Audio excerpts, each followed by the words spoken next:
आइए दोस्तों, आज हम भिन्नों का जोड़ घटाना पढ़ते हैं। तो सबसे पहले जानना जरूरी है कि भिन्न क्या होती हैं। तो आइए हम भिन्नों को जानते हैं कि पहले भिन्न क्या होती हैं और इसे किस प्रकार लिखते हैं। तो मेरे स्टूडेंट्स, भिन्न वह संख्या होती है जिसे p/q के रूप में लिखा गया हो और जहां की जो ये q है वो 0 के बराबर नहीं होना चाहिए। हम और कुछ जान लेते हैं। ये जिसे p लिखा है, p क्या है? न्यूमरेटर है, अंश है, और q क्या है? डिनोमिनेटर, हर है। हर का मान कभी भी 0 नहीं होना चाहिए, क्योंकि 0 का भाग अपरिभाषित होता है। 0 से किसी भी संख्या को भाग देना अपरिभाषित है, इसलिए हमें q का मान कभी भी 0 नहीं होना चाहिए। और जैसे हमने एग्जाम्पल लिया है, 3/2 एक फ्रैक्शन है, भिन्न है। ऐसे ही 4/5 एक फ्रैक्शन है या कि एक भिन्न है। इसे हम ऐसे भी पढ़ते हैं, जैसे 4/5 पढ़ लिया आप, या कि 4/5 पढ़ लिया आपने, या कि इसे हिंदी में 4/5 पढ़ लिया। आइए अब हम भिन्नों का योग जानते हैं। Addition of fractions. तो हमने यहाँ कुछ फ्रैक्शंस लिखी हैं, 2/3 प्लस 4/3 प्लस 7/6 प्लस 1/12। तो सबसे पहले हम एक नॉर्मल भिन्न का एडिशन निकालने के लिए हम ये देखेंगे कि इसका जो डिनोमिनेटर है यानी कि हर है वो बराबर होना चाहिए। जबकि यहाँ पर हम क्या देख रहे हैं कि इसमें 3 है इन दोनों में, और इसमें 6 है और इसमें 12 है। तो हम क्या करेंगे, इन सभी का एलसीएम लेंगे। एलसीएम वह संख्या होती है लोवेस्ट कॉमन फैक्टर, माने कि इन सभी का सबसे छोटा गुणक जो सभी ये दी गई सभी संख्याओं से विभाज्य हो जाए। तो चलिए हम एलसीएम निकालते हैं। तो हम सबसे पहले लिखेंगे 3, 6 और 12, और हम देखते हैं कि ये 12 जो संख्या दी गई है ये इन दोनों ही संख्याओं से विभाजित हो जा रही है, इसलिए ये सबसे बड़ी वाली संख्या ही एलसीएम होगी, यही एलसीएम होगी। इसलिए हम यहाँ जो है तो एलसीएम कितना लिख लेते हैं, हमने यहाँ लिख लिया है, यहाँ हमने 12 लिख लिया है। और अब हम 3 को 12 से भाग देंगे, डिवाइड करेंगे। तो 3 4 जा रहा है, मतलब 4 टाइम्स जा रहा है। 3 4 जा 12। तो हम यहाँ लिखेंगे 4, और इसका जो न्यूमरेटर रहेगा मतलब अंश की संख्या, उससे हम मल्टीप्लाई लिखेंगे और फिर ये वाला साइन लिखेंगे। और अब हम इसी तरह इसको भी 3 4 जा 12, तो अब यहाँ 4 लिखेंगे और ये वाला 4 लिखेंगे अब, और फिर ये प्लस का साइन, और इसके बाद 6 2 जा 12, तो यहाँ 2 लिखेंगे, और इसके बाद ये 7 लिखेंगे, और यहाँ प्लस साइन दिया है इसलिए हम प्लस साइन लिखेंगे, और इसके बाद 12 1 जा 12, तो 1 लिखेंगे, और मल्टीप्लाई में 1 है इसलिए 1 लिखेंगे। तो अब इसे हम कैलकुलेट कर लेते हैं। इसे कैलकुलेट करने पर 39/12 आ रहा है, जिसे हम सरल करेंगे तो देखिए 13 से कट जा रहा है, 13 3 जा 39 और 4 3 जा 12, तो इसलिए हम इसे काट लेते हैं। 13 3 जा 39, 4 3 जा 12, और तो इसका सिंपलेस्ट फॉर्म क्या आ गया, सरलतम रूप कितना आ गया, 13/4। तो यही इस दी गई संख्या का एडिशन होगा। आप चाहें तो 39/12 भी लिख सकते हैं। अब चलिए हम एक और क्वेश्चन लेते हैं और उसमें हम आपको सब्सट्रैक्शन बताते हैं। तो हमने ये क्वेश्चन लिया है दोस्तों, 6/7 माइनस 3/7 प्लस 2/7 माइनस 5/7। हम यहाँ ये देख रहे हैं कि ये वाली पूरी संख्या जो कि माइनस साइन के साथ है, और ये वाली भी संख्या माइनस के साथ है, जबकि 2/7 प्लस साइन के साथ है और 6/7 भी प्लस साइन के साथ है।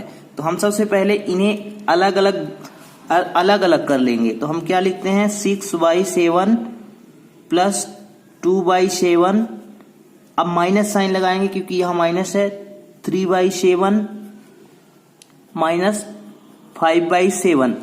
तो आप जानते हैं दोस्तों कि माइनस माइनस दो चीजें जब माइनस में होती हैं और उन्हें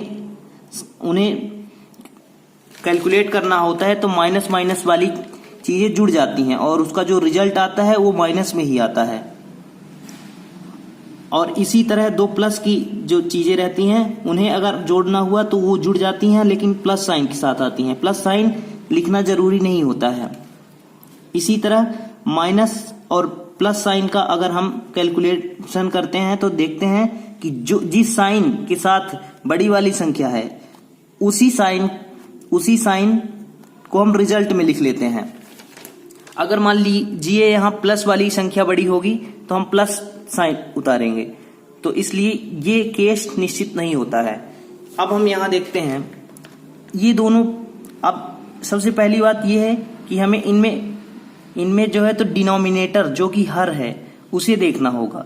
तो हर सभी में कॉमन है, इसलिए एलसीएम लेने की कोई जरूरत नहीं है। हम इसे लिखेंगे दोस्तों,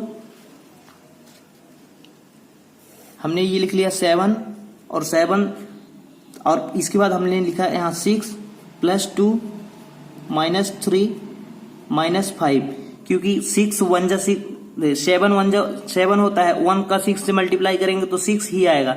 इसलिए हम एलसीएम नहीं लेते हैं, डायरेक्ट ऊपर की संख्याओं को जोड़ देते हैं ऐसे केस में जबकि डिनोमिनेटर सभी फ्रैक्शंस का सेम हो, सभी भिन्नों का हर समान हो।